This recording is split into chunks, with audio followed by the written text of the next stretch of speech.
Hi everyone and welcome to Dalton's Cooking Together. We've actually made it to session 6, so it's our 6th workshop around cooking with our slow cookers. So I've done something different for this week. Hopefully you'll enjoy it. There is 2 options. I have the beef stew and dumplings, which is amazing because I've cooked it a couple of times just to make sure it does work properly, the recipe. And also we've got vegetable stew with parsley dumplings, and that's if you want the meat-free option. I said a couple of sessions ago that I'd see about cooking and showing you how to cook a chicken in the slow cooker. So I've got that today to show you as well. So I hope you've got your cuppa ready, or if you're cooking along, I hope you're ready to go. So the first thing I've got is, well, apart from I seem to have an awful lot of stuff in my kitchen, what I do is before the sessions I make sure that I've got all the ingredients ready, because it's really easy sometimes if you're not organised and go off and get things and it doesn't work right. So I've got my trays ready. So I've got the tray here with the vegetable one, I've got the tray with the beef, I've got a dish here with the vegetable stewing and the dumplings to show you, because I've got 2 slow cookers and I don't usually use both of them at the same time. I use them for different sessions and things. But I'm going to show you how to do the beef in the slow cooker and get it started. Obviously it's because we've got a tougher pieces of meat, you know, a cheaper cut, we've got stewing meat, we will need to cook it for a lot longer. So this is going to be one of those recipes where you have to get up and do it in the morning. Of course you could do it in the afternoon and evening and chill it quickly, put it in the fridge and then heat it up either in the oven or in a pan the day after. I think the best thing about slow cookers is it's ready when you want it. So maybe if you wanted to do this recipe, the beef one takes about 8 hours in total. It's quite quick to prepare, but maybe a little bit more, there's a little bit more we have to do before we put it in the slow cooker, because a bit like with the sausages that we did the other week, do need to brown the meat a little bit to give it a little bit more flavour as well. I've also, thank you, I don't know if you noticed on my fridge, I've got some photographs being sent in about showing some people's amazing meatballs and spaghetti. So I hope you enjoyed that one. In fact, I was trying to think of all the different recipes that we've cooked, and while we've been doing this course I've tried to come up with different ideas for things, but also slightly different techniques, but also to try and keep it simple. All the ingredients and all the dishes that I've done, the cost of the food should have come in at about, well, just under £5. So it might be a little bit more if you're having to, say, buy something like today I'm using the swede, not the vegetable one. But there's enough in here to do 3 dishes with dumplings. But if you have to buy it separately, it's probably about £1.40, £1.50. But yes, trying to keep the cost down because we're all trying to save money and also trying to reduce waste as well. So a lot of these dishes, once you can cook the recipe and you've got an idea, when you do it again you could add different vegetables, and if you haven't got any fresh vegetables in, just use some frozen ones, and if you're using tinned ones, add them near the end. The other thing about the slow cooker recipes is, like today I've got some beef. Now this has already been chopped up for me. It looks very nice beef. There isn't much to trim off it, but depending on the size of the chunks of meat you've got will depend on how long it takes to cook. So that's why sometimes it's best to put it on for the, say for this one is 6 hours at low, but I put 6 to 7 hours. Because you need to check it after 6 hours, just quickly lift the lid up, have a stir around, see if it's cooked. If not, leave it for another hour. But again, that depends on the size of the cuts of meat that you've got. So that's that one. So we've got that. Well, first, I was just thinking what we'd been doing. So the first session we did, have a look, I've got a picture of it. Yeah, Butternut squash and bean stew. And that seems quite a long time ago now. We did a little bit about top tips for using the slow cooker. So if you've still got all these papers that, you know, with the recipe on and the top tips, if you can pop them all together and then you can sort of clip them together just for using again. So that's this one I need today. The second one we did was a chicken stew, and that was using the chicken thighs, because they're cheaper to buy than the chicken breast, and also it's, I think it's tastier, and slow cookers really are great for cooking cheaper cuts of meat. So thighs a lot cheaper than buying chicken breast. The third session we did a vegetable curry. Now again with this I used courgettes, potatoes, carrots, cauliflower, but you could actually merge a couple of recipes together, so you might want to add some meat to it as well. So you can think about how you could add the meat in.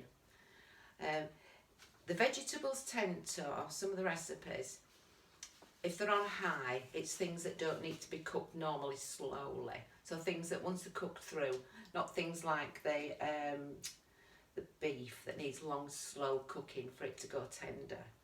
So just check when you're adapting your recipes. I think it was on session 3. I've got in, no it wasn't, it was on session 2. The sheet that I gave you has the, how long should I cook a slow cooker recipe if a dish usually takes. So if you've got a favourite recipe, so something like a chilli or a bolognese sauce or something, if it usually takes you an hour, then have a look at this sheet and see how long it'll take in the slow cooker.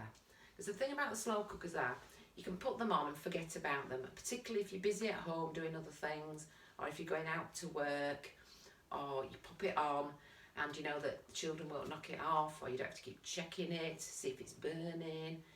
And so there's lots of reasons why you can still keep using the slow cooker. So if it takes you an hour to cook normally, then if you're going to do it in the slow cooker, it's 3 to 4 hours on high or 6 to 8 hours on low. So have a look at that. So that was top tips on week 2. Let's see what else we've made. We made turkey meatballs. Yep, those are there. So thank you very much for those. Photographs are brilliant. I like to see when everybody's been cooking. So everybody, the one thing about cooking is you can make it how you want it, so you can adapt it. And sometimes what I do is I follow the recipe to the letter the first time. Then the second time I think, well actually I might add some more vegetables to it, or I might use more tomato puree in it, or I might add a little bit of salt. You've probably seen I don't tend to use much salt and pepper. I tend to add it near the end if I need it, and we are trying to cut down on eating too many salty foods, so I think it's quite important that you let people put the salt on themselves if they really need some. And I think you get used to not using so much salt. Or the other thing you could do is, on top tips 4, I did about herbs and spices, so adding flavour to your dishes. So that might be a way if you're adding more herbs and things. So you can either use fresh herbs or dried herbs. And we did a little bit one week as well about growing herbs, and that might be something that you might like to do. Or if you've got these pots from the supermarket, and I usually buy these actually when they've started to wilt a bit now off price, but you can split the roots up and just plant them in the garden. I'd probably wait a little bit because at the moment it's still frosty. You don't want the frost to get at it, but once the plant's established you can go out then and just pick some as you need it. And one of the ones that I usually have in my garden is some rosemary, and that goes really well with lamb. So you can choose different things that you like. You don't have to grow loads of different ones. Or, if you're like me, you end up buying dried ones. These are fine for putting in stews and things. Fresh ones are really nice if you're going to put them in salads, so you're not cooking them. Or I like parsley in parsley sauce if I've got fish, so you can use that either. So there's just a little bit, and this last session, my top tips are around thinking about what other things you could make to keep using your slow cooker. So some of the ideas, well, I've put in about the chicken, and I'm pointing over there because I've got it on a tray on that table over there. And also you could make porridge, so you could do it overnight, so get some porridge ready in the morning. You can make rice pudding. You can have a go at making yogurt. Now, the other thing is, if you want to do some, if you get bargain, you know, if you get a yellow sticker and it still looks all right, and you think, well, that mince or that stewing meat's half price, I'll get that. Pop it in your slow cooker, and then you can actually freeze it, ready for, and it's like your own ready meals then, really. Once you start cooking more of your own food, I find I don't enjoy the sort of meals that I've bought at the supermarket, you know, the ready meals. But I've got my own ready meals in the freezer, and I've only got a little freezer, but I managed to do that. So let's get started. I'll just pop that out of the way. I'm doing a lot of ermine today. Stick that there for now. The other thing is slow cooker books. Now, recipe books, you can get them from Kirklees Libraries. They do them online as well. Or if you want to look on the internet at the BBC Good Food, they've got a whole section on slow cookers, as has all the supermarkets. I think it's Tesco, Sainsbury's, Asda, Lidl, Aldi. They've all got websites and they've all got different recipes on. And some of them do have particular recipes for slow cookers. So just pop that in the search bit and look for their recipes. The other thing is, if you like me and you like a bargain, then if you go down to where you usually do, you know, your shopping centre. I live in Dewsbury, so I go down to Dewsbury. There's lots of charity shops, and I pick up lots of different cookbooks from there. So a lot cheaper. So books that normally would be £25 or £20, they're usually selling them for £1, £1.50. And it's a good way is that as well. If you pick a book up by a particular cook or author, so say like Nigella, and you think, oh, I'll try some Nigella recipes, and you like it, then you know in future to stick with maybe some more Nigella recipes. All the TV chefs tend to have books as well, and you may follow some of them on the television, so things like people like the Hairy Bikers, and they do lots of different recipe books as well, which include things that you could adapt to put in your slow cooker. So you're gonna have to start getting really creative and having a go. And if you're not used to the slow cooker, have an experiment with different foods, particularly if you use things like vegetables. It makes it a little bit cheaper. The other thing that I thought you could do is have a go at making either something like cheese lasagna with vegetable lasagna with cheese on, or macaroni cheese. You can do those.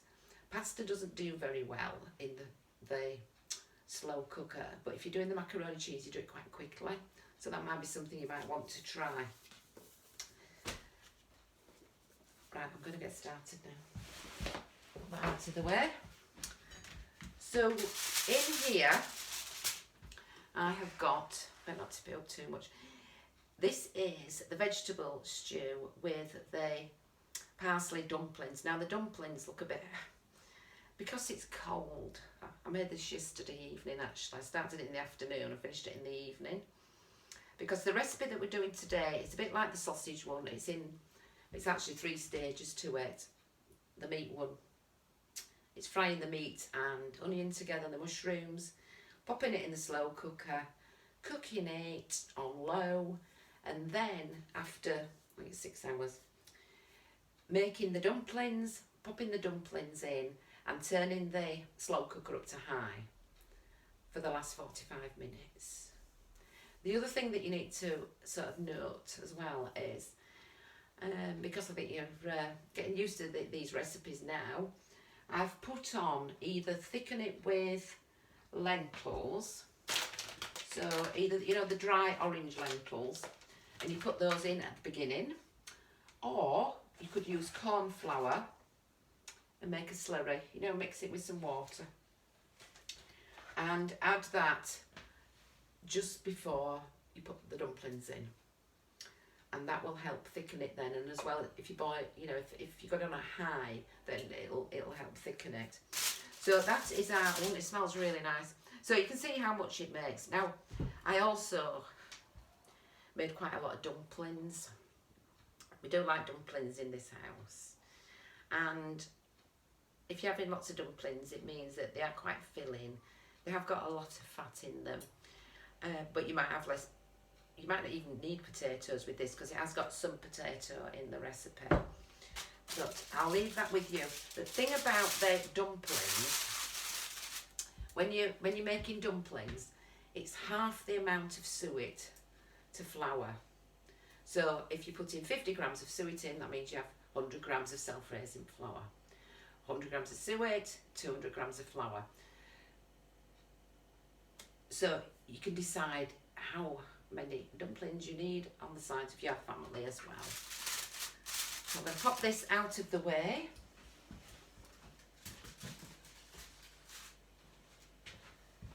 And show you the ingredients for the stew. I seem to have got a couple of pens here.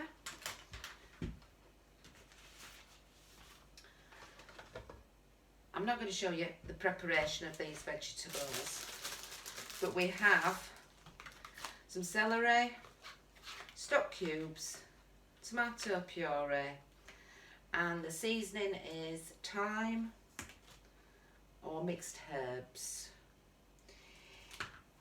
You could actually, with this recipe, if you wanted, if you liked, you could add some chili flakes or something like that. If you wanted it slightly different, you could add some fresh chilies if you've got those.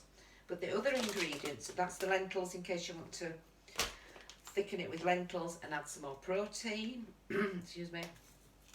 So the other ingredients are 2 onions. I've got 3 carrots there. 3 carrots, a small swede. And those came out of one of those packs. Those stew packs that you get at the supermarket, they're anything from like 75p to £1. You usually get 3 or 4 carrots, parsnip, a couple of onions and a small swede. And that's sometimes just the right amount to make either a soup or, you know, using a stew. And if you're just cooking for one, that's probably enough vegetables, you know, for certainly for a few days. So it might be worth having a look at that when you next go to the supermarket. The other thing I've got is a courgette and 3 potatoes. Now celery is great for adding to stews and soups and things. It gives it a really good flavour. The only thing is you only need 2 pieces, and it doesn't freeze very well in its raw state like this because it's got a lot of water in it. It's okay if it's made in, you know, if you've cooked the stew and then you freeze it, you don't notice it. But if you buy the celery, then you kind of have to find lots of other things to use it for. But I quite like it with cream cheese on. I can chop some up and make a celery soup. That's really nice. So the other thing that I've got is some parsley. I've got some fresh parsley to put in the dumplings, and I've got vegetable atora, shredded suet. This is the only one that they had in my supermarket, but they do make their own, their own brands, which can work out a little bit cheaper. So look out for those. And the other thing I've got is some self-raising flour. So those are for when we get to the dumplings. Now I will show you just before I move on, because I can't prepare it and do it because I've only got those 2 slow cookers. So I'm just going to show you because I want to make sure that you don't leave the potatoes and the vegetables too big, because there's so much vegetables in here in the slow cooker. It takes such a long time to cook, and when we've got it on low, put that out of the way. Now I've got my green mat, green for vegetables, and I've got a red mat as well because I'm trying to keep them separate. so that the raw meat and the vegetables aren't together. And a peeler. So I don't know if you've got your families all involved with the cooking as well. No doubt they've given you marks out of 10 for the dishes you've tried.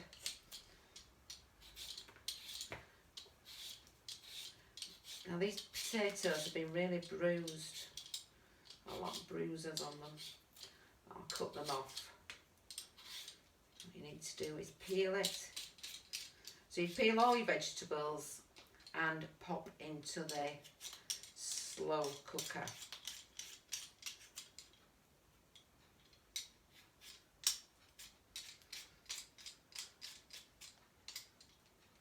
Making a right noise to that as my grandma's there. Thing is, I found with peelers it goes everywhere. Picking all the bits up then. So I'm just going to chop that little bit off. Don't need to waste much of it, just little bits. And what you do is when you've prepped all your vegetables, wash them and then cut them into slices, and then kind of like cubes or dice. Now if you dice them, I always think it's really quite small, but I'm going to leave them this sort of size. So it is kind of like a bit like a dice. And then all the vegetables, all the flavouring in the, I suppose I call it a gravy, goes into the vegetables, it really makes it tasty. But if you leave too big a lumps, it just doesn't cook. So that's one of the things about the slow cooker. Vegetables sometimes do, particularly root vegetables, do take quite a long time to do in the, when you've got it on slow. So I'm just going to get a dish of this potato. Now I'm not sure if I've got potato. I don't think I've put potato in the beef stew. If you wanted to, you could put some potato in, and again you chop it up quite small, so you might want to add a couple of potatoes to it when you're making yours. Right, so my next ingredients are for the stew. So I've got the beef. I'm not going to open that yet. I'm going to prepare my vegetables first and put them into the slow cooker. So I've got a couple of carrots. I've got some mushrooms. Again, if you don't like mushrooms, you could put something else in. Towards the end, you might add some sweet corn. Got onions. So these are the other ingredients I need. I need some Worcester sauce, tomato puree, and some beef stock cubes. And I'm going to put 2 beef stock cubes in today. Bearing in mind that these have got salt in them, so it will give it some salt flavour. And when you look at the ingredients, salt's top of the list. Now, no, you don't need to peel mushrooms unless they're, you know, if you think they've got a bit past the best. But what you do find is you've got soil on them. So what I'm going to do is just chop the end off because it is a little bit, don't waste a lot. Take that off.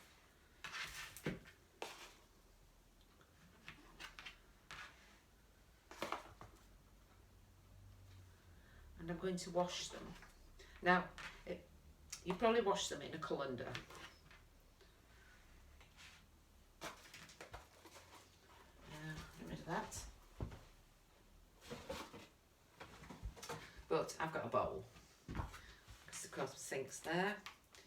And just give them a little rinse. Get rid of all the soil off them.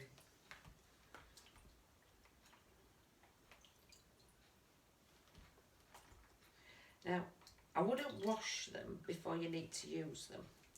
I always find with most vegetables, the better, and fruit, it's better if you don't wash them until you need them. Because if not, they end up going really soggy.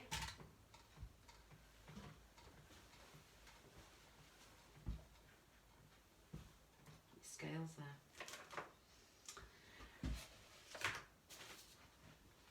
I do seem to be, I don't know why today I seem to have a lot of stuff. Does anybody else find sometimes you just got stuff everywhere? I'll put it there, under there. I'm always conscious that you can see what I'm doing. Just going to slice those mushrooms. And I'm going to put them in the frying pan with the onions. I'm just going to give them a little bit of flavour. Now I don't want them to cook all the way through.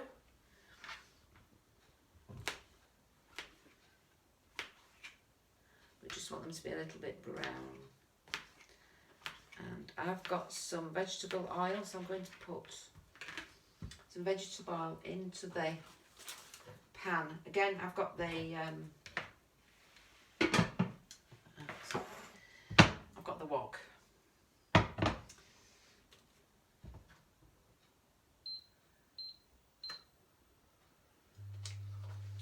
Now, don't forget, instead of a big glug of it, try and find something to measure it with. You need about a tablespoon, but I'm just going to put one of these. It's a big teaspoon, is this? I'm just going to put that in for now. So I'm going to put the mushrooms in. Should have waited a bit till it's got a bit warmer. But it will cook. If you haven't got fresh mushrooms, use tin mushrooms. Just make sure that you drain them. You can also buy frozen mushrooms as well. You could use those. Now I'm multitasking today. Normally I get everything ready and then start cooking.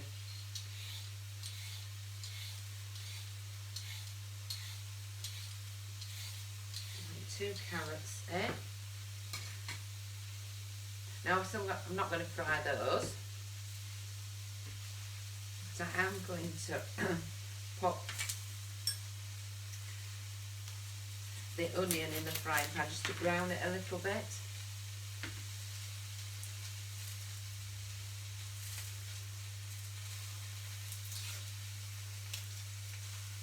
These are really nice onions, quite fresh onions. I was going to ask you where you keep your onions. Do you keep them in the cupboard or in the fridge? And our top tip really is not to keep them near the potatoes.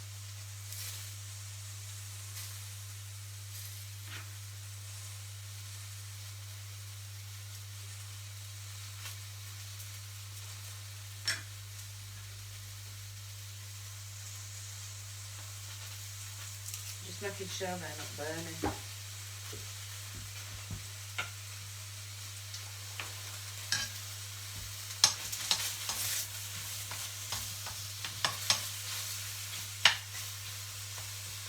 Want them to go a little bit brown and start to soften a little bit. That'll just give them a little bit of flavour then. I'm going to chop this in half and see if I can get rid of that skin off it that way. Sometimes it just doesn't want to peel. I think it's the fresher they are, the onions. I'm going to cut down.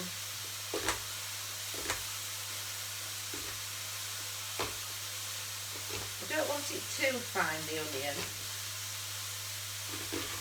because we're putting it in the stew. Make sure you get all the bits off. I'm going to add that.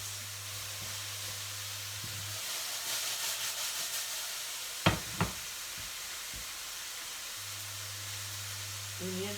Now I'm going to say I've put on here 1 onion. That one's belonging to my other dish that I was making. That's what I said about getting things ready, get organised. Nearly ended up with 2 onions in.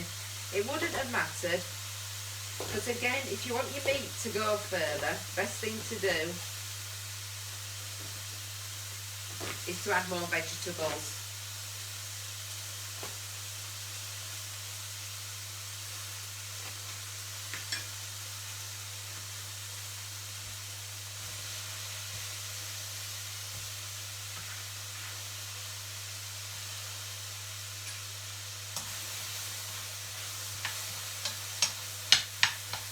smells really nice. The thing is, when I'm usually doing these slow cooker recipes, not many of them, we've actually had to do some work beforehand. We just put it in cold, don't we? So it smells really nice.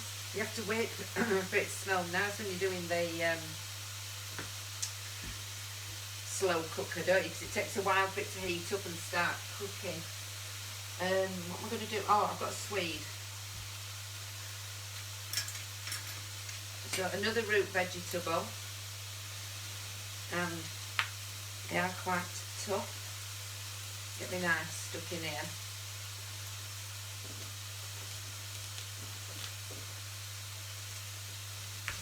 So it doesn't slip. So I'm just going to use half the swede in mine. And I think in the recipe I put, right, so those have nicely browned. So I'm going to add them.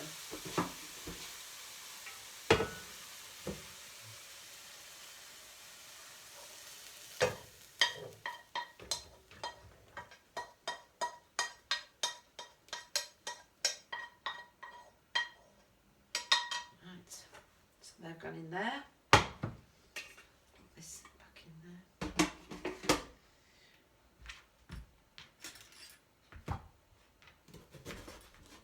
So, just going to peel the swede. And you can do this whatever way. You can use a peeler, you can use a knife, but you just got to be really careful. I can't think of any tougher vegetable to prepare really.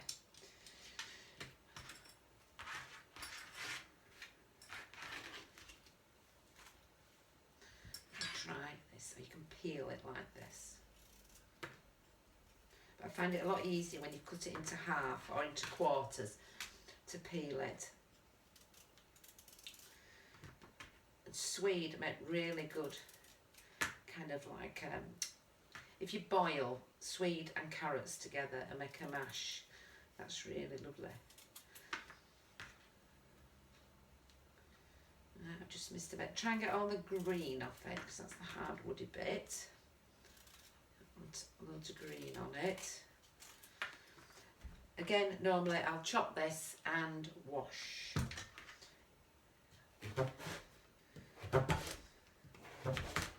Again, I'm going to cut into slices. And then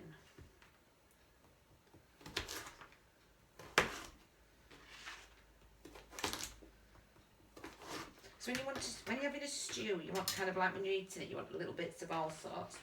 So again, this sort of size, I'll pop it in I think I've got a colander under here.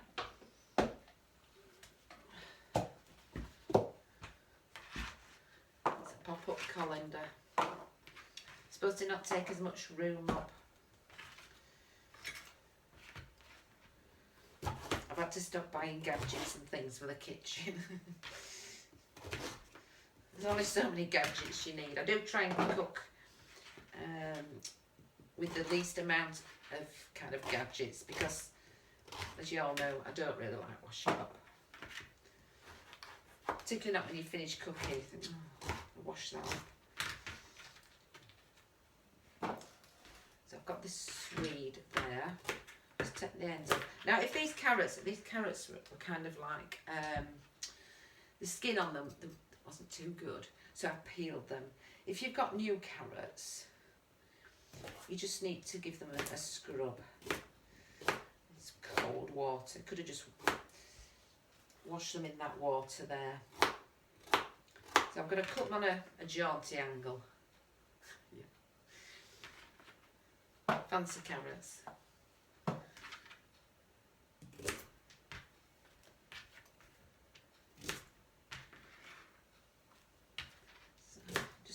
Them up a bit on the diagonal really.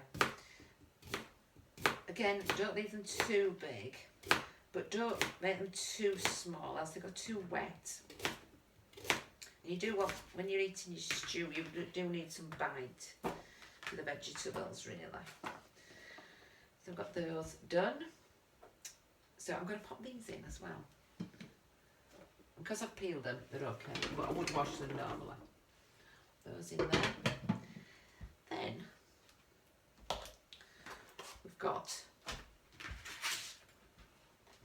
move that out of the way. I'm going to get one of your red boards because we're doing meat. And a red chopping board. You can just wash these in really hot soapy water anyway when you've finished, but I do try and keep them separate. So this is for my raw meat. I'm going to pop a spoonful of oil in. Again, I've got sunflower oil, vegetable oil is fine. And if you haven't got any of that, you can always use a little bit of margarine. Just make sure it doesn't burn. Now, I'm going to wash my hands again.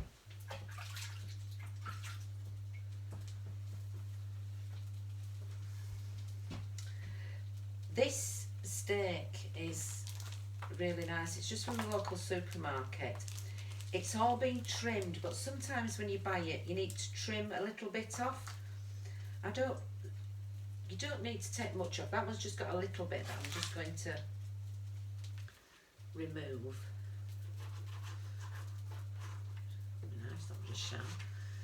Right, so I just got rid of that. But the rest then I'm going to, let me just turn this down a little bit. Now if you wanted, I don't know if anybody does, but sometimes when you're making stews, you could put this in a bowl and mix it with some flour. So you put all this in a bowl with a tablespoon of flour and some pepper, mix it up and cover all the pieces of meat in the flour and then fry it. And then that also helps with thickening the stew.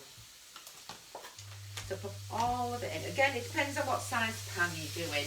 You can just do, you know, a quarter of it at a time if you want.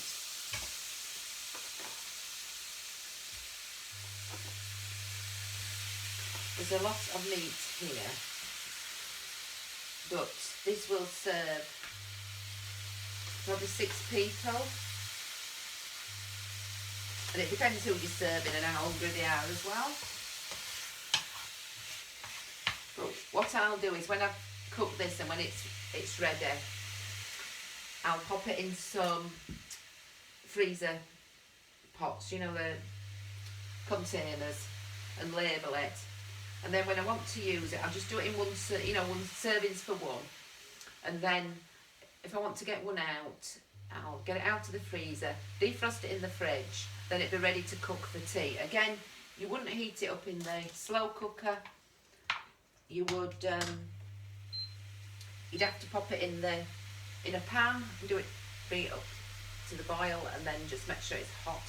We kept it that for 10 minutes, or do it in the oven. And I wouldn't particularly make the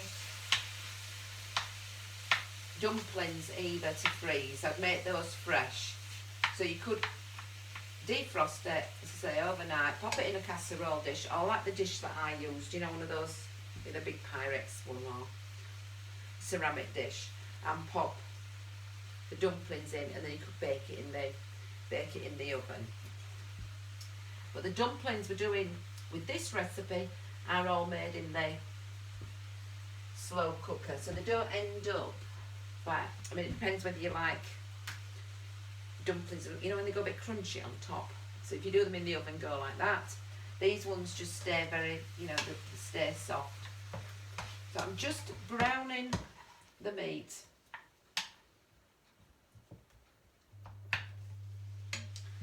I'm going to move that because I've used that and that for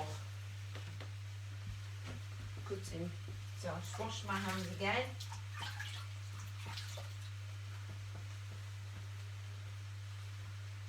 And make sure you've got a different towel to your tea towel. I used to have to hide the tea towels from the children because they have a tendency, don't they, to wipe their hands on the tea towel. And you're best really, particularly when you're cooking, to have a separate towel. I've just got these small ones like this, so I use in the kitchen. So now I need another board. There's a few things to do with this. Preparing.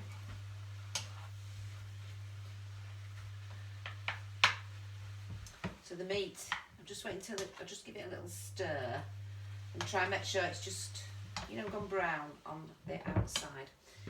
And what we need now is tomato puree, 2 stock cubes, and some Worcestershire sauce. Now, if you haven't got any of this, you could improvise and use something else. You could maybe use some brown sauce. Different flavour, but it still gives it the gravy a richer flavour. So we need those, and I need some hot water. And I'm just going to check how much water I put in. It's 2 beef stock cubes and 400 mils of water. And if you boil the water in the kettle, and then you can pour it from there. I'll show you. Brought me up a little bit. Now this jug's really small. 400 mils is here. Doesn't seem a lot of liquid, does that? But I will check on the recipe again that I've got the right amount.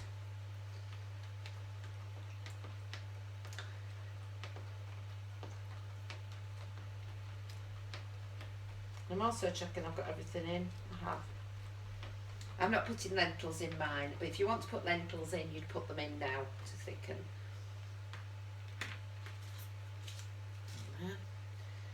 And I'm going to add to the water. Turn that off now.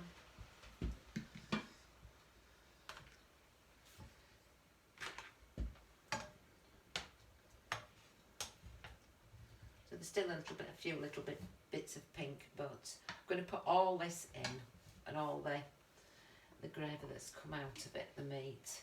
Out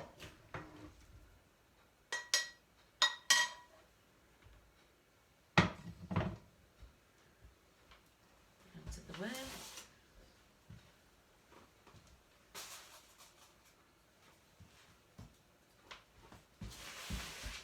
And a tablespoon. So I need either use some of those plastic measuring spoons, or I have got a tablespoon. So I'm going to check 2. So 2 tablespoons of Worcestershire. Do you know, I have real difficulty saying that. Worcestershire sauce.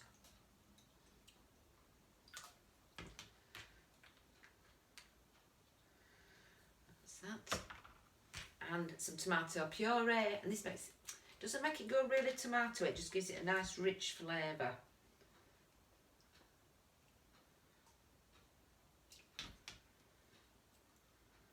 Try and squeeze that. That's 1, and 2 of these as well.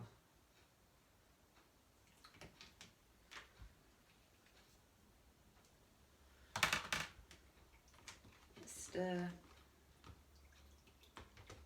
So it means all the flavour is mixed in to the stock there. You've probably got a bigger jug than I have. I'm just going to pour this all over the meat. And I'm not left-handed, so I'm doing it left-handed. There we are.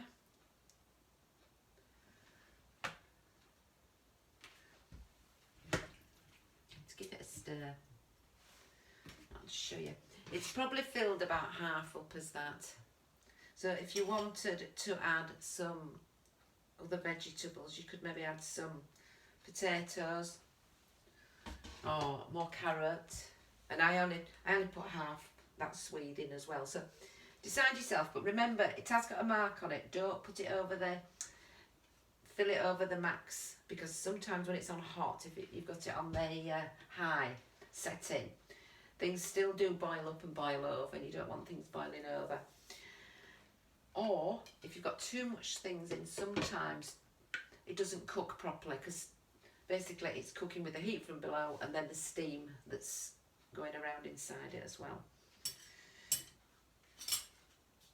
there we've got the first part of our stew. So the next thing we're going to make, and I've got some scales. I'm just going to wash my hands as well. So it helps if you put this on. So I'm going to cook it on low for about 6 to 7 hours. I can go away and forget about it. What I do find useful is that I've got these on my fridge. These, you know, like magnets. And I always write on what time I've put it in. Because you can guarantee later on you think, well, when did I put it in at? What time was it? When do I need to check it? And usually I do check. Although, say not to take the lid off, I do check things. Because I find sometimes it does need a bit of a stir. So maybe after 4 hours, you might think, oh, I'll go have a look, see how it's doing. But try not to be opening it all the time. Because of course the heat goes down every time you do that. Right, let's give this a wipe. Give my hands another wash.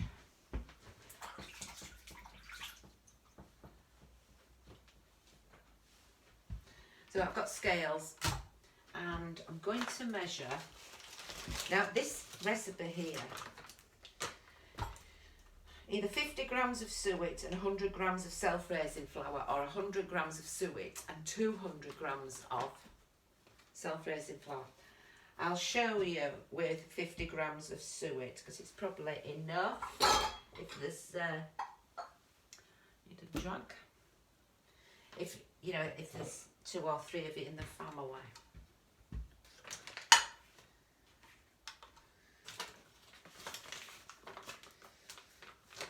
I'm going to put 100 grams in.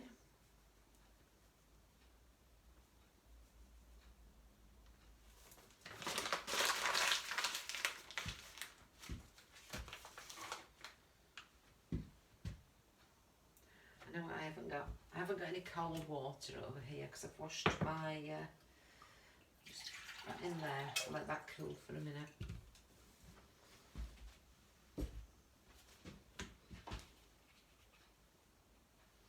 Because we need cold water to mix, because what we're making is a bit like a pastry. The vegetable is a vegetable shredded suet. So it's the sort of thing that, as well as making dumplings, you can make puddings and pies with as well. So I want 50 grams of this. Now I am going to use a spoon.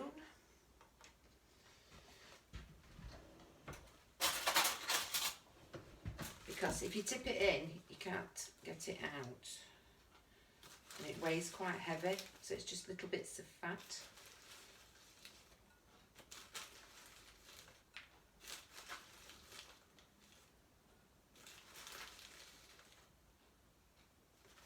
So that's 50 grams.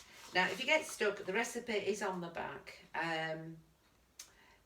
There's a pinch of salt in. You need cold water, approximately 5 tablespoons.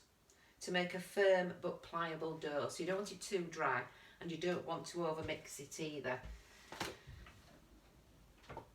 As it goes a little bit heavy.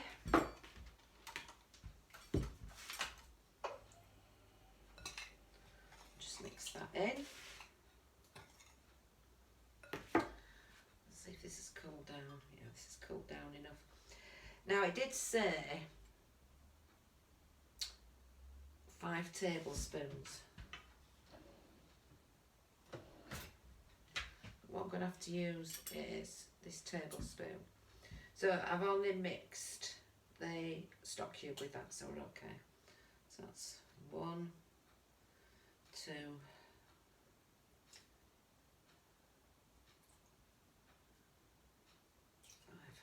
5. Mix it with a fork.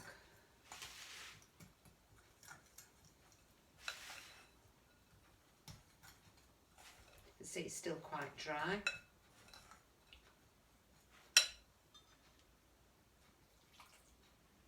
See, I just added about 3 tablespoons there because I'm that used to doing it.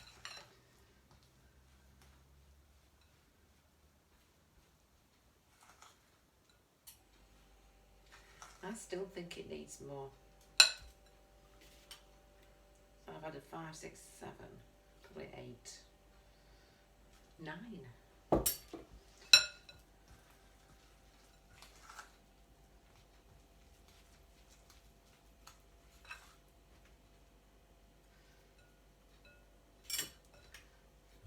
we're going to do is a little bit of flour on here because I've made it a bit too sticky now.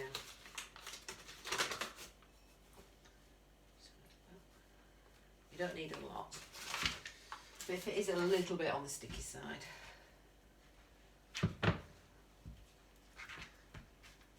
Now I'm going to make this into 6 dumplings. Get a clean knife.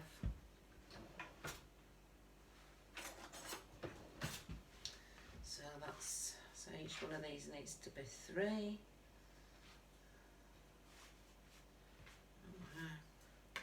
And what you need to do is make these just before, well the better if you make them before you need to add them. So you could make them and just cover them and just in a bowl. If you wanted to, you know, where you're doing all your cooking. And just pop them in the fridge or somewhere cool. Make sure they're covered. And then you could just roll them out when you're ready to use them. So that made 6 dumplings. And they're kind of, let me think, sort of double and more in size.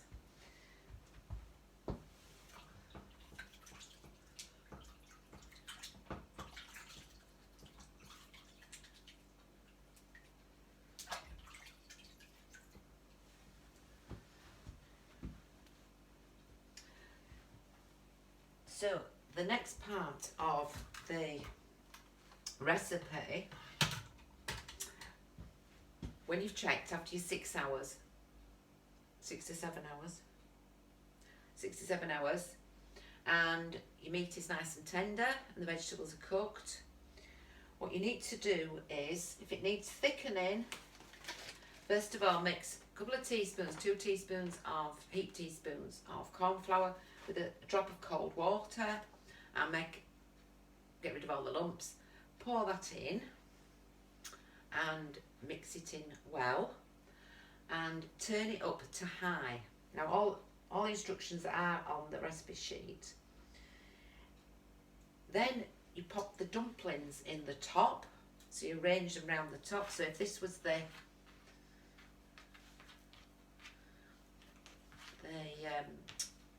slow cooker, just arrange them around the top. They might be quite snug, but it doesn't matter, it'll be fine. Pop the lid back on and cook for another 30 minutes to 45 minutes. Now if they're sort of risen and they're nice and soft and they're cooked all the way through, you can chop one in half to have a look. Then obviously they're cooked, but if they're still a little bit, you know when they're cooked, you'll be fine. Then you can serve it. I'm just checking it, see that I haven't missed anything out. So 3 bits to it, isn't there? There's the prepping the vegetables and cooking the meat. Second bit is cooking it in the slow cooker, and the third bit is putting these dumplings in. And then everybody will say, when's my tea ready? I want my tea. So give yourself enough time to cook. So I'm going to get rid of this because I'm not doing very well with that. Move this out of the way.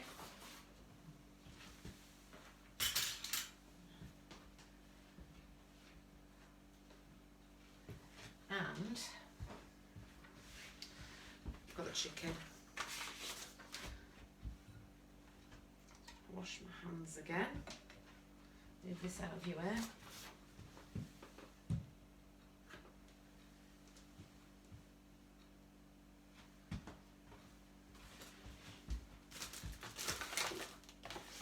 I don't look too bad, does it? Not as messy as I can be. It is a bit like, you know, if you go camping or in a caravan, it's a bit like that, you know, everything's like around me.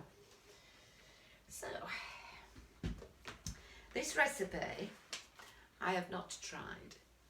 I've always fancied doing a piece of meat or a chicken in the slow cooker.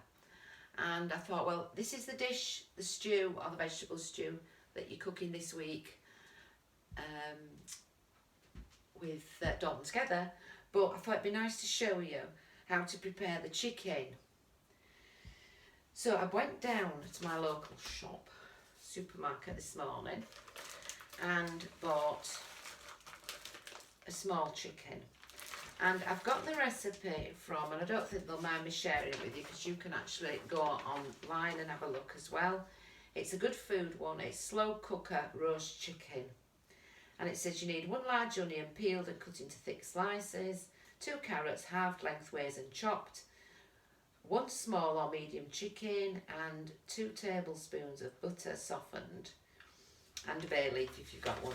And I thought I'll try it without the bay leaf and see what happens. So what you need is a slow cooker. Now this is the other slow cooker pot that I've got. And I thought I'll check whether the chicken fits in it. And it only does just, and this is a small chicken. This chicken cost, it was called medium. It was really strange because I don't think they have small chickens now. I think they start at medium, large and extra large. And this medium one was £2.75.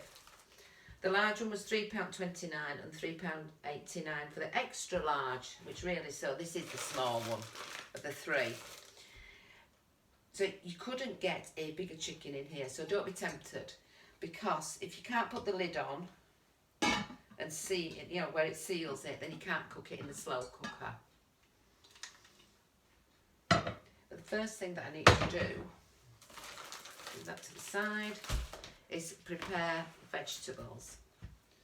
Find another board. I hope I've got another green board.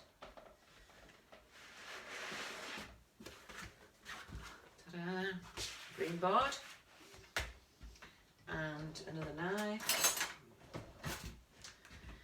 So I've already peeled these. So it said to cut them in half lengthways. Because what we're going to do is we're going to sit the chicken on that. Put those in there.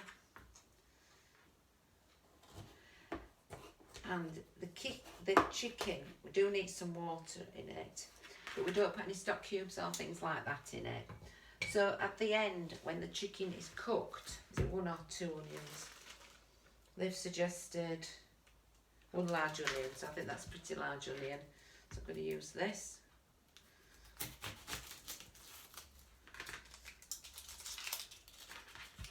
See if I can find somewhere to, let me see. I've got to pop it on there.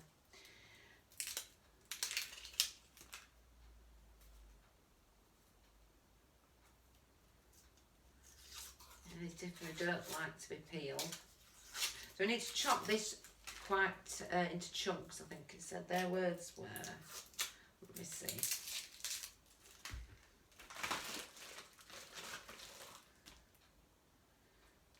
Thick slices. So I will chop that end bit off then. Get rid of all those bits of skin. And I'm going to, I still can't do it that way, I'm going to have to cut it down, I think. I'll just cut it into half. So I'm going to stand it that way. I'll show you in a moment what I've done in here. Still got to have room to put the chicken in. So I'll just pop the veg in the bottom.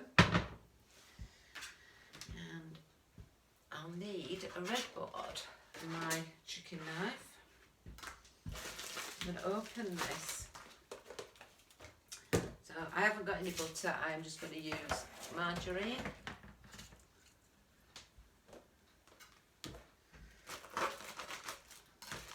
Now you don't need to wash chicken, I know I've mentioned this before. So I'm just going to take it out. Now if it's got elastic bands round it, just take those off. This one hasn't. And what the recipe suggests is that you just peel the skin away a little bit. So just put your fingers under there and put a little bit of butter in there. So I think I will try this, because what I'll do is I'll take some photographs when I've finished and put them on the ask them to put them on the website. Be really careful now because I've got hands. And what I'll do is I'll just wash my hands again.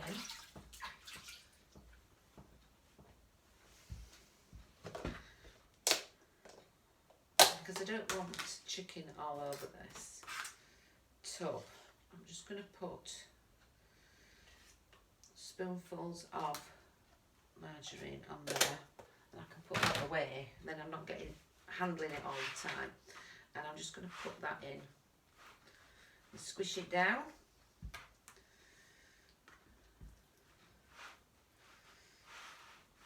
Now this will give it some flavour. Now that's an awful lot of butter. I think 1 tablespoon will be enough, and you don't even have to do, anyway, I'll try it. So I don't usually add extra butter and things, but I'll put that down the side there because it ends up being a bit greasy. So I'm going to add this, make sure I don't, sometimes I've got like a paper bit underneath, haven't I? Stick that in there.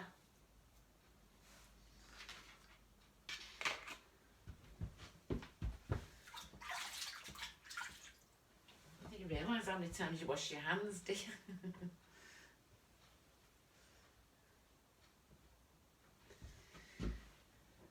So I've got the chicken in there. And it says add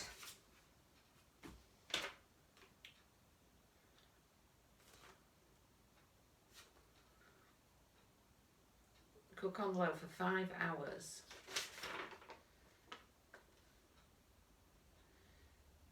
100 mils of boiling water. So let's get boiling.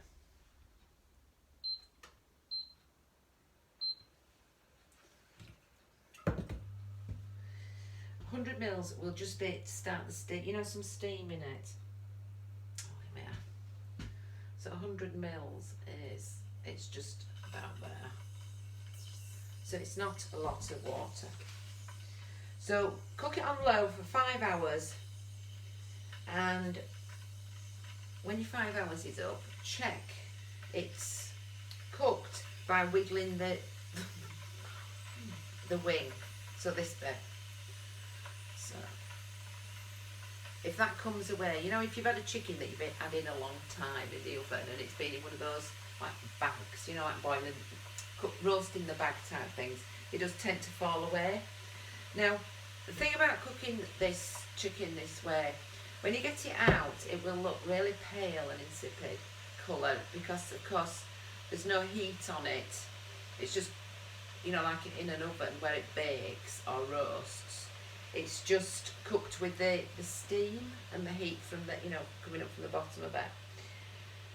So you can, I would take the skin off it because the skin won't be very pleasant either because it doesn't go brown. And the thing is, we shouldn't really eat the skin anyway on it. So I've got 100 mils of boiling water there. I'm just going to put that round the outside. I'm going to put the lid on. And I'm going to, I can't reach it for the moment, but I'm going to put that in the slow cooker in a minute and see how it turns out. So you cook it for 5 hours, and I have put the instructions on, when you get the recipe sheet. There's another page with your tips on, so I've put it in there. So I've put that it's a BBC recipe, and usually I make my own recipes up and I adapt things like everybody does it, right? But I thought you can try this one because I'm trying it as well for the first time. So it says, you could, after 5 hours, you tip the chicken up a little bit inside. You have to be really careful because when you take the lid off, of course, there'll be steam everywhere. And tip it up so that if there's any juice in the cavity of the chicken, it goes into the pot. And then you turn the heat up and cook for another, turn the heat up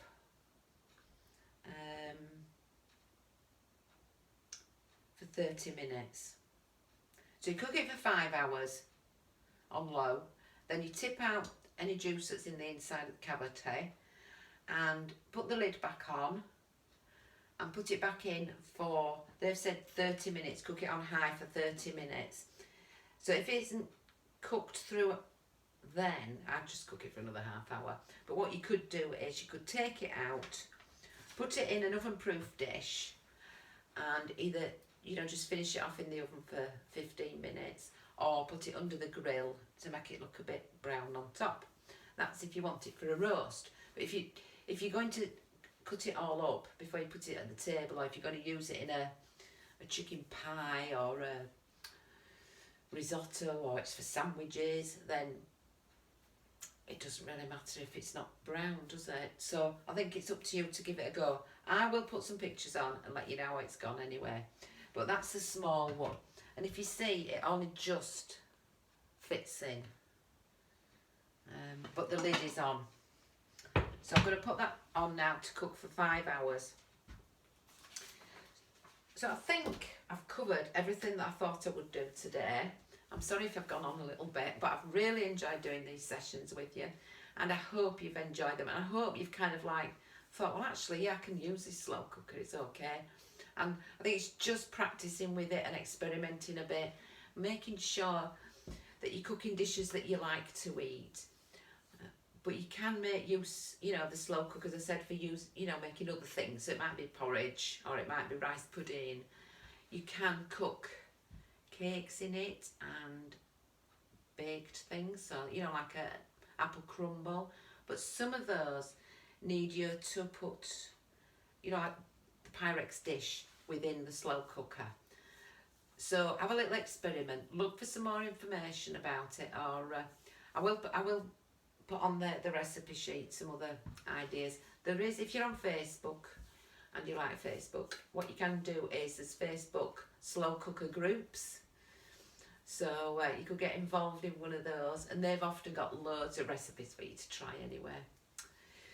So thank you very much for inviting me, and I've really enjoyed it, and hopefully I might be able to see you again soon. So take care everyone, and enjoy your cooking.